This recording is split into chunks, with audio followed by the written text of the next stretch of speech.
Sabe, na produção de coque tem uma coisa que parece não fazer sentido, um paradoxo bem perigoso. Como que pode, né? A gente pega dois tipos de carvão, ótimos, de alta performance, e quando junta os dois, eles podem virar uma verdadeira bomba relógio dentro do forno. É exatamente isso que a gente vai desvendar agora. Pois é, essa é a grande questão. Existe uma força ali invisível que vai se acumulando, crescendo e que tem o poder de literalmente rachar a parede do forno de dentro para fora. E olha, estamos falando do equipamento mais caro de uma coqueria. O risco é muito real e as consequências? Gigantescas, tanto em dinheiro quanto, claro, em segurança. Ok? Para a gente entender esse problema, primeiro a gente precisa conhecer os dois, digamos, protagonistas dessa história. Sozinhos, cada um deles é super valioso, mas juntos, aí a coisa complica. Eles formam uma dupla bem instável.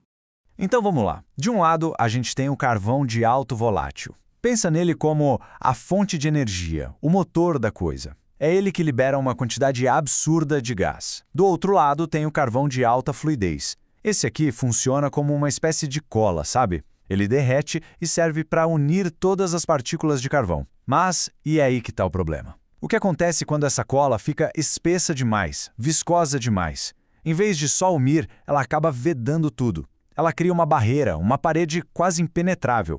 E onde que esse conflito todo acontece? O palco principal desse drama é o que a gente chama de zona plástica. É exatamente ali que essa mistura se torna tão perigosa.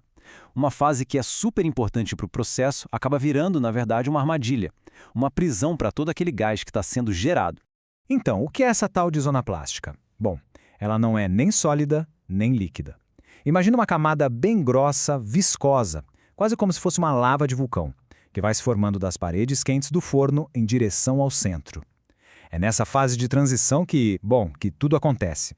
A capacidade do gás de passar por essa camada, ou seja, a permeabilidade dela, é simplesmente a chave para a segurança do processo inteiro. Olha só como a armadilha funciona, é quase como um passo a passo. Primeiro passo, o carvão de alto volátil entra em ação e libera uma avalanche, um volume gigantesco de gás. Ao mesmo tempo, quase que simultaneamente, o carvão de alta fluidez cria aquela zona plástica super densa que age como uma parede impermeável. E o resultado é óbvio, né? O gás simplesmente não tem para onde escapar. Ele fica preso ali, espremido entre essa barreira viscosa e o centro do forno que ainda não virou coke. Tá, e qual a consequência disso tudo? Bom, com todo esse gás preso e o forno continuando a esquentar, a pressão lá dentro dispara. Aquele forno de coque que deveria ser um reator super controlado acaba se transformando numa panela de pressão gigante e muito, muito perigosa. O ponto central aqui é esse: a pressão não tem válvula de escape. Como o gás não consegue ir para cima e nem sair pelas portas, ele vai para onde? Para o único lugar que sobra, para os lados. Ele começa a empurrar as paredes do forno com uma força absurda. E o problema é que essas paredes, por mais robustas que sejam, não foram projetadas para aguentar esse tipo de esforço lateral. E os danos disso? Eles são bem visíveis e bem caros. Essa pressão toda começa a causar trincas na estrutura, chega a deformar as paredes do forno para sempre.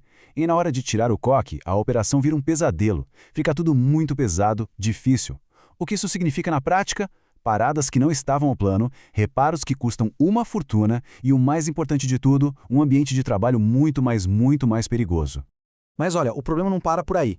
O dano não é só no equipamento, não. Essa mesma combinação de carvões que cria toda essa pressão também acaba estragando a qualidade do produto final. O coque que sai desse forno, ele é, para ser direto, um coque mais fraco, com uma estrutura bem inferior. A gente consegue ver uma reação em cadeia bem clara aqui. Aquele volume enorme de gás cria um coque cheio de poros, quase como se fosse uma esponja. E essa porosidade toda faz com que ele seja mais reativo. Isso aumenta o que a gente chama de CRI, o índice de reatividade, e um CRI alto é péssimo. Essa reatividade alta, por sua vez, enfraquece a estrutura do coque, o que leva a uma resistência menor, um CSR mais baixo. Resumindo a ópera, o resultado final é um coque frágil que simplesmente não vai ter a performance que precisa lá no alto forno. Ok, então como é que se controla essa tempestade perfeita? A solução não é simplesmente parar de usar esses tipos de carvão, até porque eles são importantes. O segredo é gerenciar como eles interagem um com o outro. A chave de tudo está no equilíbrio, no balanceamento cuidadoso da mistura. E agora, atenção, porque esse talvez seja o ponto mais importante de todos. O risco aqui não é uma soma, ele é exponencial. A pressão não é voláteis mais fluidez, é voláteis vezes fluidez. É uma multiplicação. Isso significa que um aumento pequeno nos voláteis ou na fluidez não aumenta o risco só um pouquinho, ele multiplica o risco. O grande segredo, então, é gerenciar a interação entre esses fatores e não olhar para cada um deles de forma isolada. E com isso, a gente deixa uma reflexão final. No fim das contas, cada mistura de carvão é uma decisão de engenharia. Uma escolha que fica entre buscar a máxima performance ou, sem querer, criar uma pressão perigosa. Encontrar esse ponto de equilíbrio é o que separa uma operação eficiente e segura de uma falha que pode ser catastrófica. Valeu pela companhia